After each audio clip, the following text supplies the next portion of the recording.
I began the last episode with Caligula's massive luxury ships.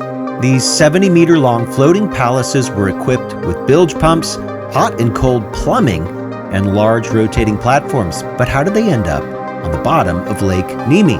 Well, they were deliberately scuttled and sunk.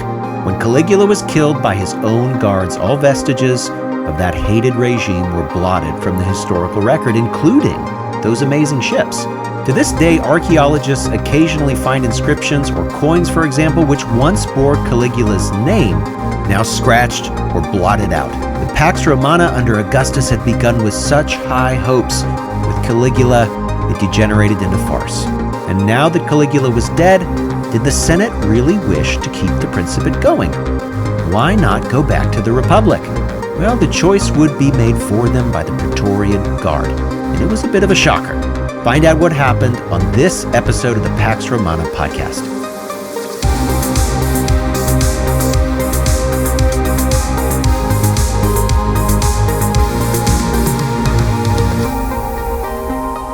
Episode 13, How to Buy an Empire. The conspiracy to assassinate Caligula was a smashing success. The hated emperor was dead, but the senators who were involved in the conspiracy quickly realized that they had a unique opportunity to actually end the regime itself, to end the Principate, not just murder an emperor, but abolish the whole thing, maybe even restore the Roman Republic, or at least something like it. The death of Caligula brought a moment of chaos when something radical like that could happen. There were soldiers moving through the city on the hunt for surviving members of Caligula's family, as well as any nobles who had given the now dead emperor their support. Blood was running through the streets of Rome. Eventually, soldiers found Caligula's wife and his young daughter, and they murdered them in cold blood. And as the rampage carried on, soldiers swept through the imperial palace, and a group of them found, hiding behind a curtain, the last surviving male member of the imperial family, Caligula's uncle, Claudius. Now, at this point, Claudius was in his early 50s. He was the grandson of Mark Antony and Augustus's sister Octavia, and the brother of Caligula's late father, the wildly popular general Germanicus, who died an untimely death under Tiberius by what seems to have been poisoning. I recount this family history to show you that Claudius was not a nobody. He was not somebody that was completely forgotten. He had a very impressive pedigree. He was also a good-looking man. This is what Suetonius says, quote, "He possessed majesty and dignity of appearance, but only when he was standing still or sitting. He was tall, but not slender, with an attractive face, becoming white hair, and a full neck." That's Suetonius's biography of Claudius. So here was a man that looked the part. He looked like a leader. He looked maybe even like an emperor. But Suetonius does not end his description there. And by reading what he says next, we learn a little bit more about Claudius and why it was that he had not been considered for the position of emperor before. We also learn a little bit about what the Romans think about people with disabilities. Quote, "But when Claudius walked, his weak knees gave way under him, and he had many disagreeable traits. He had an unseemly cackle. His anger was even more disgusting, and he would foam at the mouth and trickle snot at the nose. He stuttered and stammered and shook his head at almost all times, but especially when he became impassioned." That's again Suetonius' biography of Claudius. The description is interesting. We don't know exactly what medical condition or conditions ailed Claudius. Cerebral palsy is one possibility. Tourette syndrome might be another. But it's clear that Claudius had an impressive mind.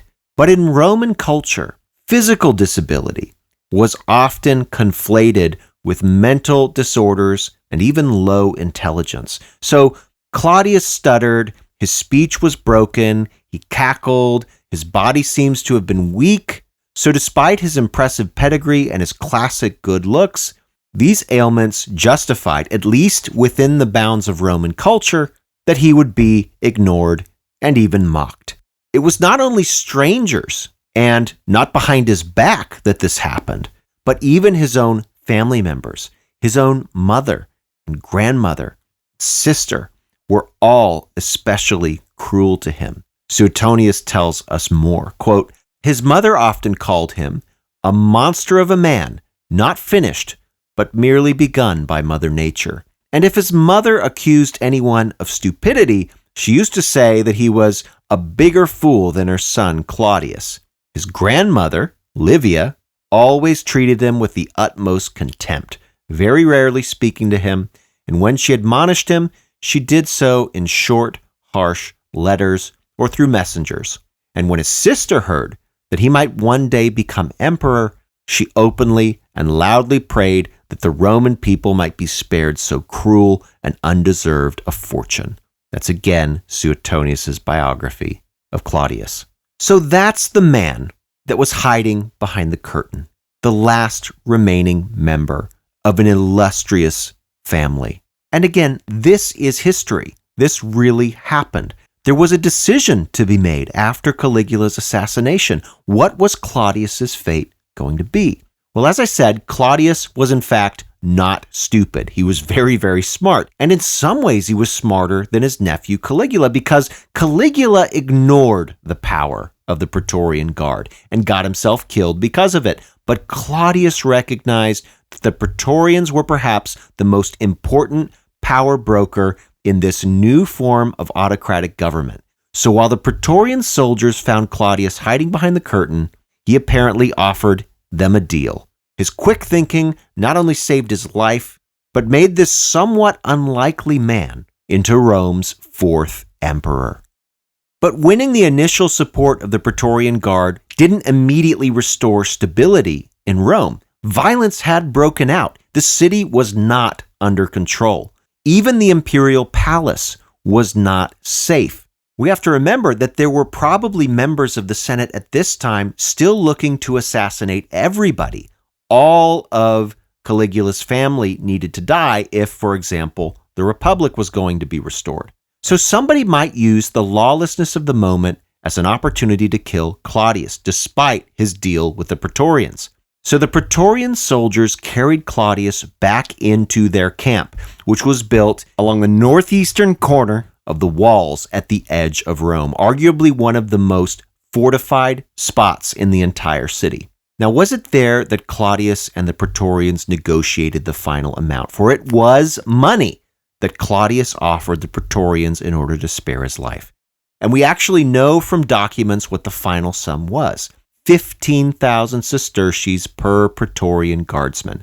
That means if the Praetorians numbered about 5,000 men, Claudius bought the entire Roman Empire for something close to 75 million sesterces. To give you some perspective, that would be the collective wealth of about 50, maybe 60 Roman senators. But what's even more fascinating about the fact that the empire was bought was that it was bought completely in the open. Claudius's payment to the Praetorian Guards, and indeed the whole episode, was essentially public news. In fact, even the coins that were minted in the first year of Claudius's reign tell the story of what happened in two iconic images. The first coin shows an image of the Praetorians' camp, guarded by a single loyal Praetorian after the assassination of Caligula. And below that image on the coin, there's an inscription that says, quote, "The emperor is received." And then there's a second coin and a second image. It's twin. This shows a Praetorian soldier standing next to Claudius as he wears his imperial toga. The new emperor is reaching out and shaking hands with the Praetorian. And below this image is a similar inscription that basically is the mirror image of the message on the first coin.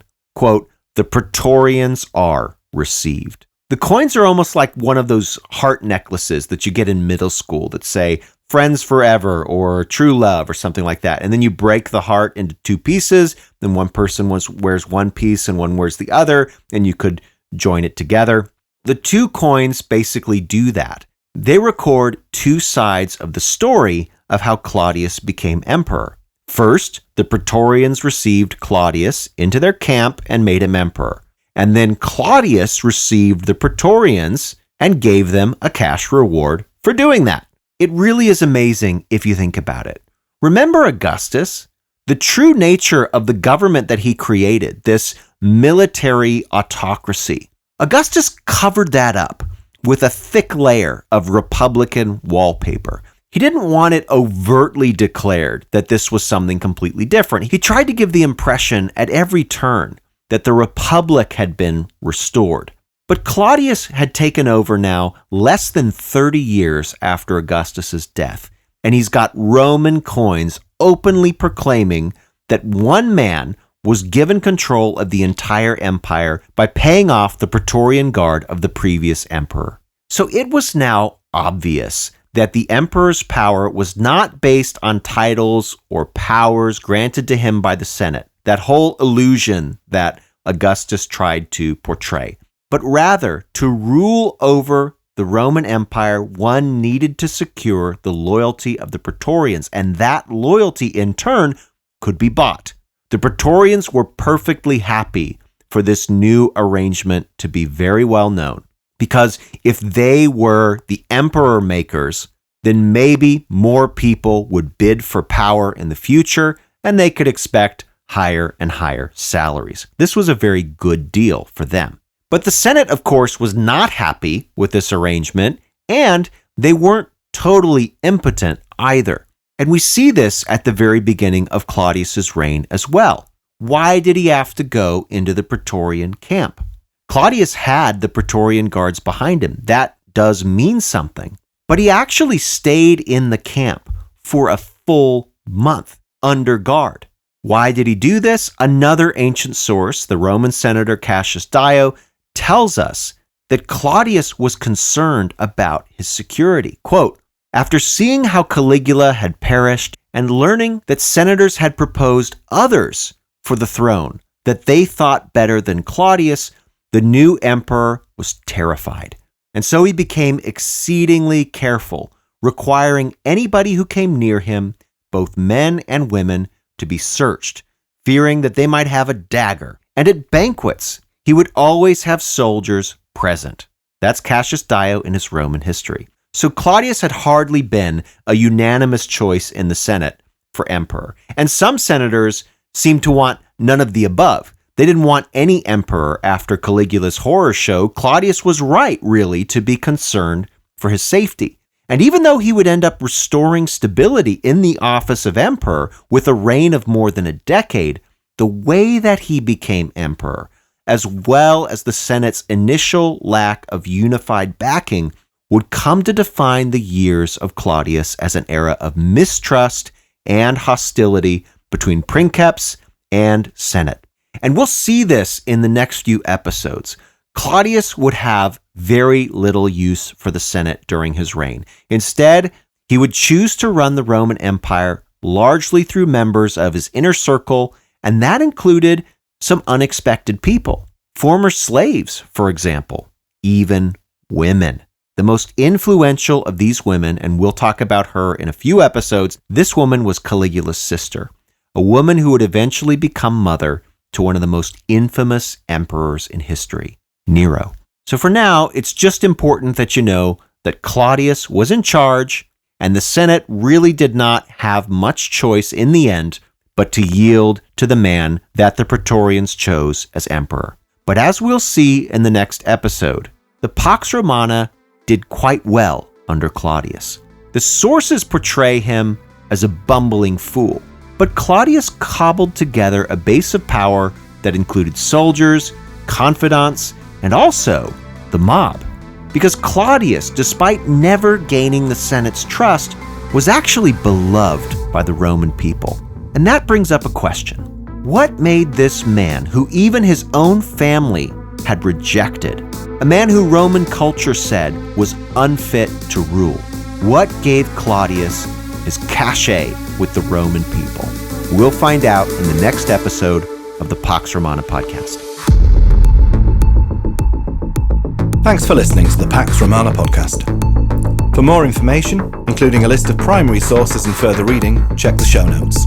Music by Red Productions and Exocore.